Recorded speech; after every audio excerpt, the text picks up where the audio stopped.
Me and my brother last night was studying Proverbs 15. We started to realize the theme of that whole entire chapter. And the theme was not only just learning to tame your tongue and learning to, tame your temper, but also the main theme that I felt through this chapter was the beauty in God's discipline, the beauty in God's correction. In the world filled with dependency, in a world filled with people who feel like that people do not need to tell them what to do, where people feel like they know everything, and in a world of rebelliousness where people hate correction, I feel like that there is major beauty and there is major significance in God's correction, in God's discipline, especially when it comes to his children. I think God is trying to get us to develop, that fear of him. He's trying to get us to develop,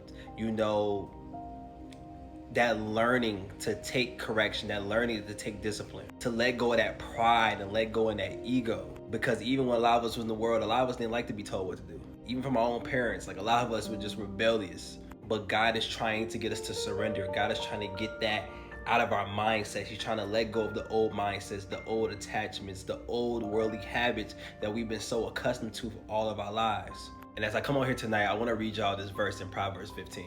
And this is Proverbs 15:5, and it says, "A fool despises his father's instruction, but he who receives correction is prudent."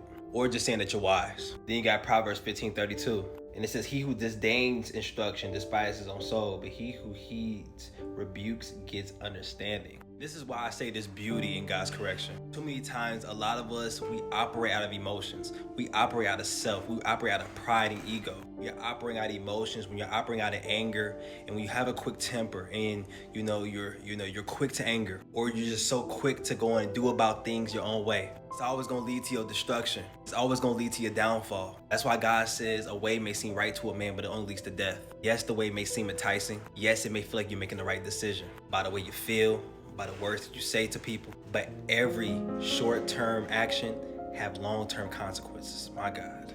A lot of us, because so many of us tend to lack wisdom, a lot of us tend to lack understanding, we don't realize the consequences of our actions until it's too late, or until we leave a trail or a whirlwind of destruction over everything we have caused with our words, with our actions. When God gives us that correction, when God gives us that discipline, we tend to think back on like, dang, it wasn't smart for me to do that. Dang, it wasn't smart for me to say that. You feel me? That's because you made a short-term decision, which led to a detrimental consequence. And you realize it wasn't worth it. You realize the fight wasn't worth it. You realize what you said or what you did to that person wasn't worth it. You realize that decision it was not edifying to you. It led you nowhere.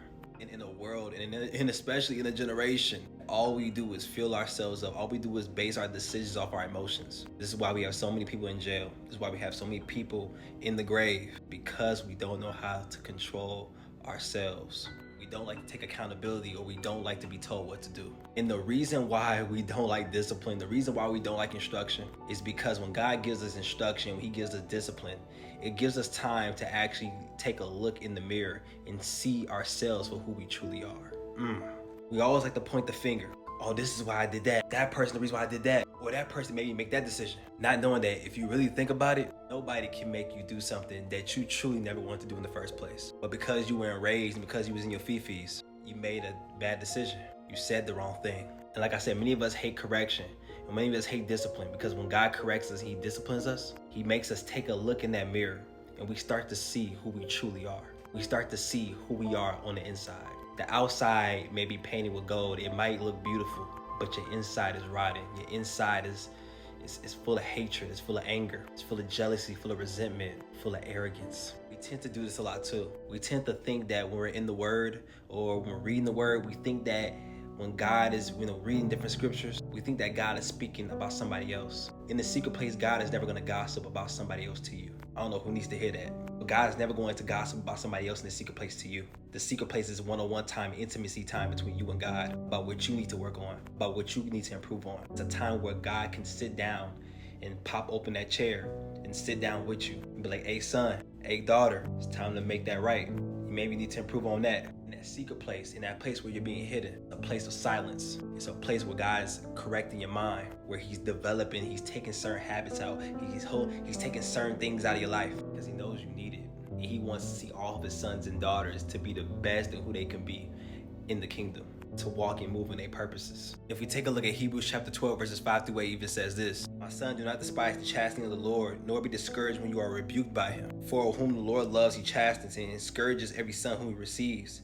If you endure chastening, God deals with you as with sons. For what is son is there whom is a father does not chasten? But if you are without chastening, of which all have become partakers, then you are illegitimate and not sons. And to give more further context, I recommend y'all read 9 through 11 as well. What God is saying is, don't hate correction. Don't hate when I give you that spiritual whooping, you feel me? Actually be grateful. Actually be happy that the God of the universe is actually looking out for you. When God chastises you, when he corrects you, it's because he wants to keep you safe. It's because he wants to keep you from harming you. He wants to prevent you from destroying yourself because you're trying to get back at others, because you're trying to get your get back. But God is like, let me correct you, son. Let me correct you, my daughter. Let me show you what you need to work on. Let me show you that vengeance is the Lord's. Instead of playing tit for tat, let me show you that I got your back. Let me show you who I really am. Let me show you a way better solution to your problem. He also asked the question this. God asked the question, he raised the statement that what kind of person or what kind of parent you know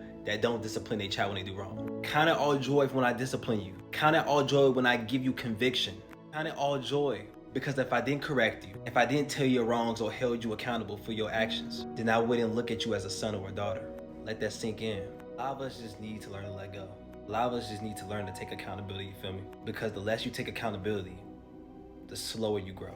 The more you're gonna stay stagnant. What God is saying today, my correction is for your protection. My correction is for you to develop the mindset and for you to develop the wisdom and the understanding to know it's not always about getting your get back. It's not always about you seeking out revenge. It's not always about you being right. It's about showcasing a true servant's heart with humility, with patience, with kindness, being slow to speak, slow to anger, and quick to listen. Stop thinking you know everything. Because the more you have the attitude of you thinking you know everything, the quicker you'll fall. I really hope that this really resonates with some of y'all tonight. Reflect on it, meditate on it, you feel me? And I hope y'all have a blessed night. God bless.